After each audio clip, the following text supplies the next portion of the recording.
Vous avez vu, Marie Nazie, elle a déclaré que le pays imaginaire, il a le droit et même le devoir de se défendre. Alors pour être tout à fait clair, même si ce sera jamais assez pour Marine, ce qui me choque, c'est pas du tout le fait qu'elle ait dit ça. Puisqu'entre le RN et Israël, il n'y a pas beaucoup de différence. Le RN, c'est un parti d'extrême droite gouverné par une suprémaciste anémique colonialiste. Et Israël, c'est une entité coloniale gouvernée par des suprémacistes anémiques d'extrême droite. C'est bonnet blanc, blanc bonnet. Enfin, surtout ce type de bonnet, si tu vois ce que je veux dire. Non, moi, ce qui me surprend, c'est plutôt le timing.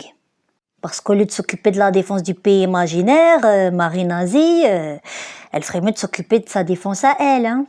Et en particulier de la décision de justice qui concerne le procès en appel des assistants parlementaires aussi imaginaires que le pays qu'elle soutient.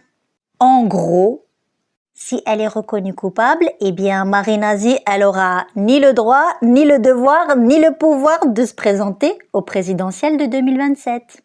Du coup, peut-être qu'elle cherche juste un plan B au cas où pour devenir porte-parole à l'ambassade du pays imaginaire en France. Ce qui expliquerait la raison pour laquelle elle a récemment été reçue dans le bureau de l'ambassadeur Joshua Zahara. Après, il faut avouer que Marine, elle a toutes les qualifications et compétences requises pour le job. Je dirais même plus le pédigré. Avec un papa qui, de toute évidence, lui a transmis son amour inconditionnel pour le jet et la torture des Arabes, en particulier au profit de la suprématie coloniale anémique. Et puis j'imagine que pendant l'entretien d'embauche, en regardant le CV de Marie Nazie dans la section centre d'intérêt, ils ont pu se découvrir une passion commune pour un certain célèbre personnage socialiste.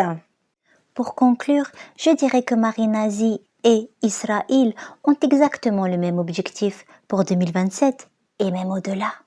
C'est-à-dire échapper aux conséquences de leurs crimes, les coûte que coûte. Aïe, ma'as salam.